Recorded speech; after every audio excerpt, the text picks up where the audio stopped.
Welcome back. We have results all over, but let's start with Mr. Price, who saw, frankly, modest numbers. Same-store sales only 0.4% higher, but the 7 weeks post the period end were better, much better. Here's Sasfins Wealth's Alec Abram on what makes Mr. Price special. Hey, where's he come? What's also special about Mr. Price is the management are, I have a lot of confidence in the management. They've got a good handle on the market.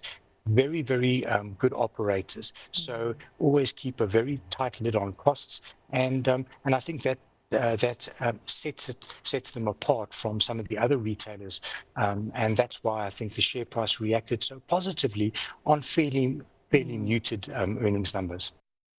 Just for the record, he does blow dry that beard. It's an epic beard. Yeah, It that is magnificent. Okay, and now tell Alec we love his beard. Results.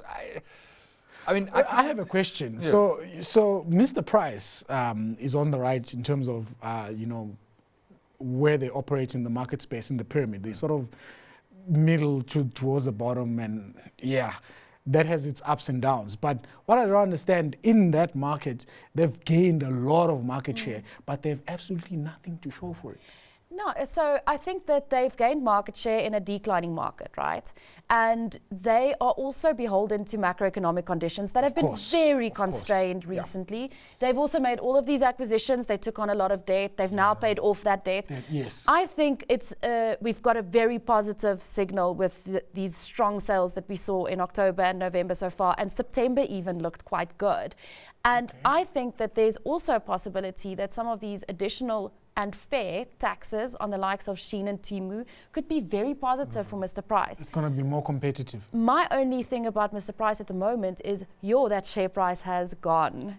So I'm still a holder. It rallied this year. Yes, I'm still a holder, but I'm thinking 80%. I need to start thinking about just trimming a little bit. I won't exit the stock because I still think that the growth outlook is good. But I think when you go through the numbers, I think the share prices have run well ahead of the underlying earnings. So I think you're right to say I don't think this can continue. In the same way as we spoke about Nvidia, along the way sometimes you get the marginal returns are going to be a lot more difficult from now on. It's about a high 20s PE. Yeah. But I think we're going to have a good next 12 to 18 months for Mr. Price. I think it's going to be very solid. And now that balance sheet is debt-free again, finance costs are basically going to zero. They're going to get finance income. I think we're going to get really good earnings over the next few. And the share moved first, which is what markets do. Now, I'm a happy holder. It was my Crystal Challenge pick, and it didn't even that couldn't win me the Crystal Challenge with an 80% move. Our market has long been starved of quality new listings, and colour us amazed that Rebar Cars has doubled since being unbundled from Transaction Capital. Results weren't bad either. Here's CEO van der Walt on the numbers.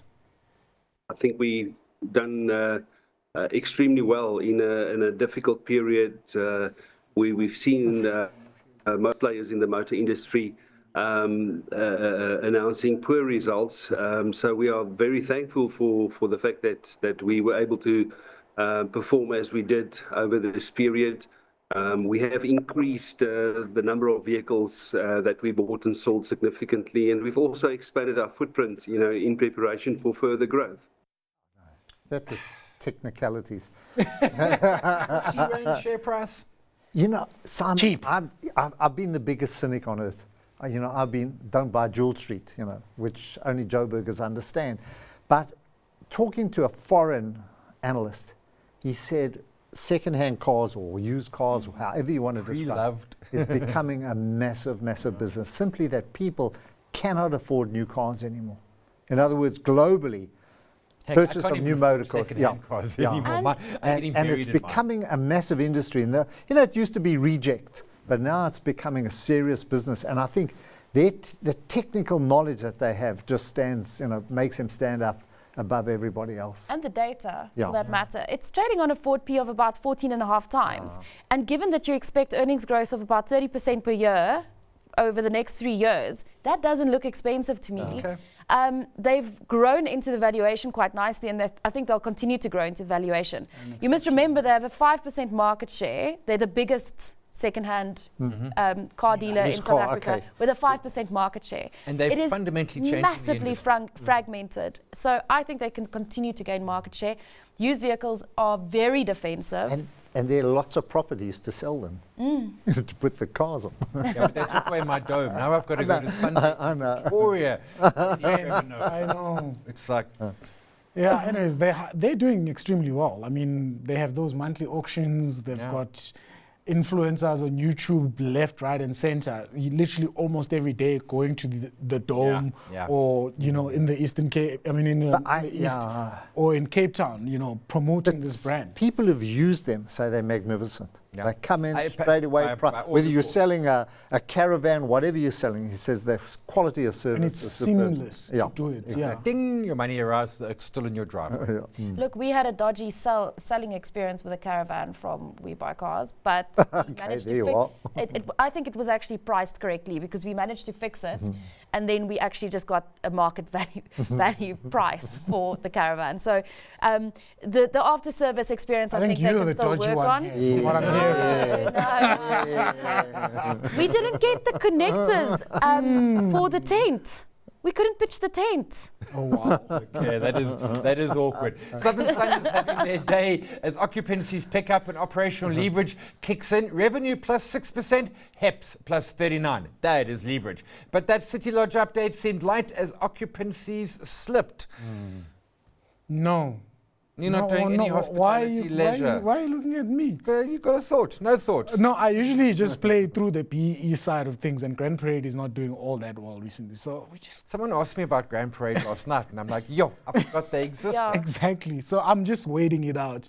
No, so I mean, I think with City Lodge, occupancies have improved in November. Sure. So it looks a lot better year on year in November.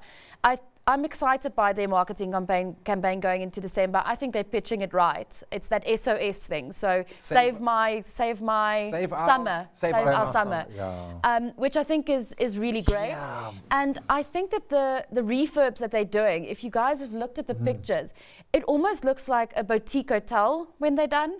And I think that will be pitching at the right market. I think the older kind of buildings are a little bit... You can't walk out from a City Lodge hotel onto the beach. That's I was about to say. You can walk out of a courtyard. Or they don't have a fake beach. You can walk out of a courtyard. I like the fake beach. In Durban you can, because Durban does it different. Look, this was always designed as a businessman's for Monday to Thursday. That Hans Enderley, when he started it, that's what it was designed for. And they can't get away from that simply because of where they But they built it. slowly. But they're a good business. Yeah, they're super slowly business. And I agree, they are doing the refurbs, cost a lot of money, and who knows what's going to happen. Yeah, 58%, 60%, that's standard for where they were. Yeah, I think that they understand their business well now. They've repositioned the business. I think they've made the right steps there. And now it's just you just have to wait. You have to wait for people to pick up on the fact that City Lodge isn't City Lodge anymore. Yeah, I sold them at in fact, it was you were on air with me pre-pandemic. You came on and hated it, and I went home and sold them at 70. No, it was brilliant. It saved my life. Because Skitter delivered his last set of results going out on a high as they paid down 1.1 billion of short-term debt and managed to make a decent bit of profit. But man, this is a volatile industry. Here's Mr. Chicken himself on the debt. That came about from that extensive load shedding, the bird flu that almost wiped up all of our breeding stock, and then, of course, very high raw material input costs. So those three combined put us in a situation where we made a loss. And then, of course, we built up quite a sizable load of debt. And if you look at this year, no bird flu, less load shedding, and we've been able to pay off that debt of almost 1.1 billion rand over a period of 10 to 12 months. He's an operator. So let's vote. Chris's moustache or Alex's beard? That's a hard one. I'm clean shaven. I haven't had a beard in my entire life. He's a good man. I'm going to go with Chris because it's his last hurrah. I mean, I'll go with Alec, just to be fair. He runs a excellent ship in what is a tough. Yeah. It's I past think that. he's always forthright. He's very open with the issues that he faces, tries to tackle government, tries to cover up for what it is. It's been a very tough year. When he said there's no bird flu, I don't know whether he meant that he's got chickens that fly, or whether there's no... chickens don't fly. No, I think Chantal was basically saying that had he not been so bearish, the share price would have done a little bit, better in his... No, that's... shareholders. He's honest, and I think that's what's endeared him to us. Yeah. Yes, but I think that sometimes when you are that honest about things that are going wrong and less solutions driven, it could have a negative impact. Okay. But I On think the long-term share yes, price. but that said, You haven't got water. that said, with Astral, external factors played a huge role in the share price performance of the last few years, and you can't blame him for bird flu. Yeah, and he's still struggling. The Naspers process grouping hit us with a trading update that was actually really good. Seems maybe that new boss is doing the right things. China's your story, and there's like... Okay, so there's a China turnaround. We see that, so it's mostly a 10-cent story. But India, you remember they embedded in India since 2016. So all of that hard-earned capital that they deployed there somewhat is coming to fruition. There's a bunch of listings happening. Chantal's going to tell us all about that. But it hasn't done exceptionally well. For example, those Russian assets, they're worth zero. Yeah. European assets that the deals they couldn't close, that's great. And the assets they hold there, they try to buy not Mr. so Eats great. for someone. Exactly, just eat. Yeah. So I'm happy with where they are in India currently, and I still think India is going to grow a little bit faster than China in the next couple of years. So if you want to play the Asian story, don't go for the dragon, go for the tiger.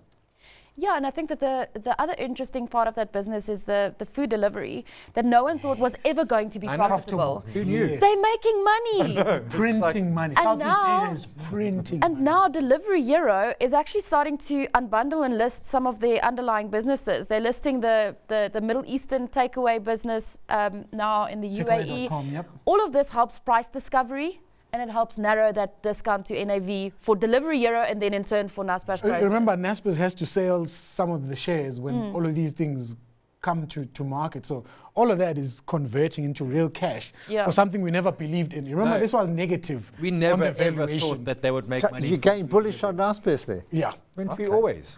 Anyway, finally, when you're old like David and I, the New Year's Eve trick is to set your watch forward a couple of hours to avoid the long wait till midnight. But a Georgia city is planning a party that even we would stay up for. The Macon-Bibb County Commission on Tuesday approved a plan to implode a vacant 16-story hotel at midnight on New Year's Eve. This after buying it out of bankruptcy last year for $4.5 million, spending another $2.6 million on explosives. Now this is a New Year's Eve party. Blow up a hotel. In Let's Georgia. Georgia, America, not Georgia. That's disappointing. Georgia. Georgia. Georgia, Tbilisi, I would have gone. Georgia, America. Georgia, the country. I'm going to skip this beautiful. one. Georgia in America is Georgia. actually better than Georgia. Oh, no. Okay, geography lessons Vienna, afterwards. beautiful. Right, Chantal, David, always appreciate. Everyone out there, have a great evening and an awesome weekend.